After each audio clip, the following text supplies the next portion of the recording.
Hi friends, welcome to Karpagam channel. இன்னைக்கு நம்ம சேனலில் காஷ்மீரி டம் ஆலு எப்படி பண்ணலான்னு பார்க்கலாம் வாங்க.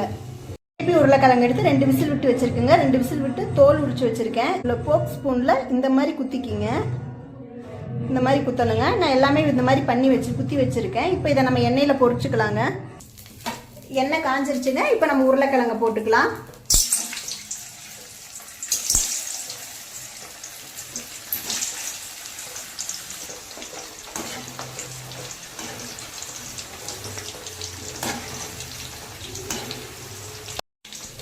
இன்னும் கொஞ்சம் நேரம் ஃப்ரை ஆகணுங்க. இந்த மாதிரி ஃப்ரை பண்ணி மோர் குழம்பு வச்சு பாருங்கள், அவ்வளோ டேஸ்ட்டாக இருக்கும்.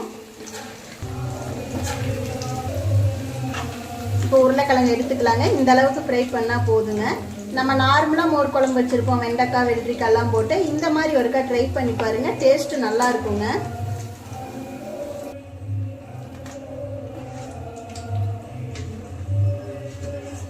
மோர் குழம்பு பண்ணுறதுக்கு ஒரு பவுடர் ரெடி பண்ணிக்கலாங்க. ஒரு அரை ஸ்பூன் கொத்தமல்லி, சின்னதாக பட்டை 2ங்க, சின்ன துண்டு, அரை ஸ்பூன், 1/4 ஸ்பூன் சோம்பு, 1/4 ஸ்பூன் ஜீரகம், 2 ஏலக்காய், ஒரு 10 மிளகு, 4 கிராம்புங்க. இப்போ நம்ம இதை வறுத்துக்கலாங்க.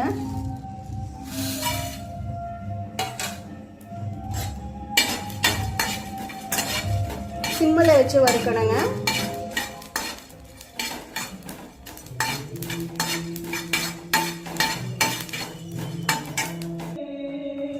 இது நல்லா வறுத்தாச்சுங்க. இப்போ இதை ஆற வச்சு பொடி பண்ணிக்கலாம்.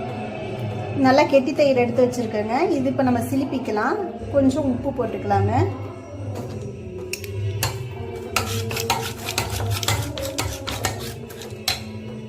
தயிரை சிலிப்பி வச்சுருக்குங்க. இப்போ நம்ம வறுத்தோம்ல, அதை நம்ம பொடி பண்ணிட்டு வந்துக்கலாங்க. இந்த அளவுக்கு பொடி பண்ணினதுக்கப்புறம் காஞ்ச மிளகாய் எடுத்து விதையை உதுத்தி வச்சுருக்குறேங்க. இப்போ இந்த விதை இப்படி கட் பண்ணி இப்படி விதையை ஊற்றுனீங்கன்னா விதை உதிர்ந்துடும். இப்போ இதை தண்ணி ஊற்றி ஊற வச்சுருக்கேன். இப்போ இதில் போட்டு அரைச்சிக்கலாங்க. நம்ம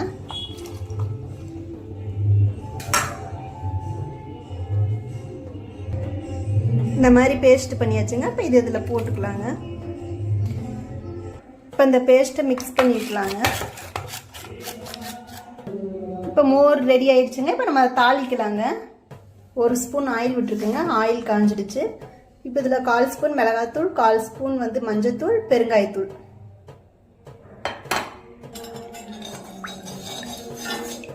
சிம்மில் வச்சுக்கோங்க. ஏன்னா கையில் இருந்தால் கரிஞ்சிடும். இப்போ நம்ம மோர் ஊற்றிக்கலாங்க.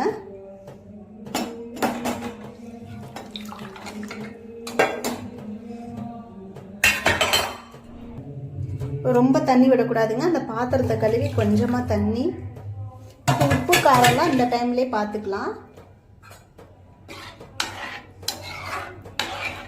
ஆனால் மோர் குழம்பு கொதிக்க விடக்கூடாதுங்க. ஆனால் இது கொதிக்க விடணும். கொதிச்சதுக்கு அப்புறம் தான் நம்ம உருளைக்கிழங்கு ஃப்ரை பண்ணணும்ல, அதை போடணும். இப்போ உப்பு காரம் பார்த்துக்கலாங்க. இப்போ கொதிக்குதுங்க. இப்போ நம்ம உருளைக்கிழங்கு போட்டுக்கலாங்க.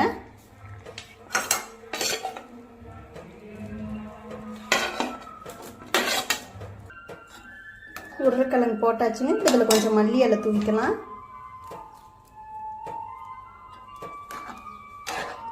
இப்போ இது ஒரு 5 நிமிஷம் தட்டு போட்டு மூடி வைப்போங்க. அதுக்கப்புறம் பார்க்கலாங்க.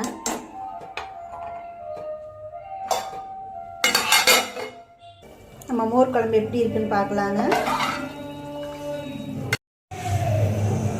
நம்ம மோர் குழம்பு ரெடி ஆயிடுச்சுங்க. இந்த வீடியோ பார்த்துருப்பீங்க. இந்த வீடியோ பிடிச்சிருந்தா லைக் பண்ணுங்கள், ஷேர் பண்ணுங்கள், சப்ஸ்கிரைப் பண்ணுங்கள். இன்னொரு இன்ட்ரெஸ்டிங்கான வீடியோவில் பார்ப்போம். Okay, thank you.